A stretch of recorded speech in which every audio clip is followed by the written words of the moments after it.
आउज़ुबिल्लाहिमिनश्शैतानिर्रजीम बिस्मिल्लाहिर्रहमानिर्रहीम। अस्सलामुअलैकुम नाज़रीन, सबसे पहले दरूदो सलाम अल्लाहुम्मा सल्ली अला सय्यदिना व मौलाना मुहम्मदिन व अला आलिहि व अस्हाबिहि व बारिक व सल्लिम व सल्ली अलैहि। नाज़रीन, आज की वीडियो में मैं आप सबके साथ शेयर कर रही हूँ ख्वाब में टीचर यानी उस्ताद देखना और इसकी मुख्तलिफ सूरतों की सच्ची ताबीर। वीडियो को एंड तक मुकम्मल देखिएगा। अगर आप मेरे चैनल पर नए हैं और इसे अभी तक सब्सक्राइब नहीं किया तो कर लें, ताकि ऐसी ही इस्लामिक और मालूमाती वीडियोस आपको डेली मिलती रहें। कि अल्लाह ताला आपके रिस्क में, आपके कारोबार में बरकत डाले। जो किसी मुश्किल परेशानी में है, अल्लाह ताला उनकी परेशानियों को दूर करे।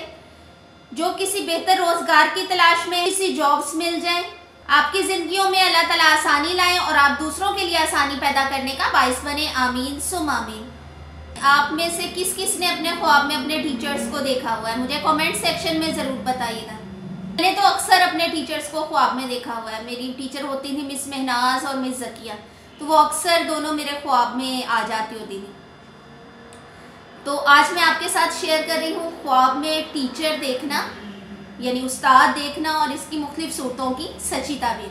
किसी ने टीचर को यानी उस्ताद को ख्वाब में देखा है तो इसकी ताबीर बच्चों को पढ़ाने वाले से ली जाती है। अगर उस्ताद को गुमराह देखे तो मर्तबे और रुतबे में इजाफा होने की ताबीर है। अगर किसी ने ख्वाब में टीचर को बच्चों के साथ किसी तफरीही मुकाम पर यानी ट्रिप पर गए हुए देखा है तो उस्ताद की उम्र दराज हो और बच्चों में मकबूल हो जाने की ताबीर है। अगर किसी ने अपने ख्वाब में खुद को टीचर बने हुए देखा है तो अगर बच्चों को पढ़ाते हुए देखे तो दुनिया में रास्तबाज, साबित कदम और इज्जत हासिल होने की ताबीर है। वीडियो इंफॉर्मेटिव लगी है तो इसे सदका जारिया समझते हुए लाइक और शेयर ज़रूर करें। मेरी दुआ है कि अल्लाह ताला हम सबको अपनी ईमानी हिफाजत में रखें, अपनी रहमत और करम के साए में रखें। आमीन सुम आमीन। अल्लाह हाफिज़।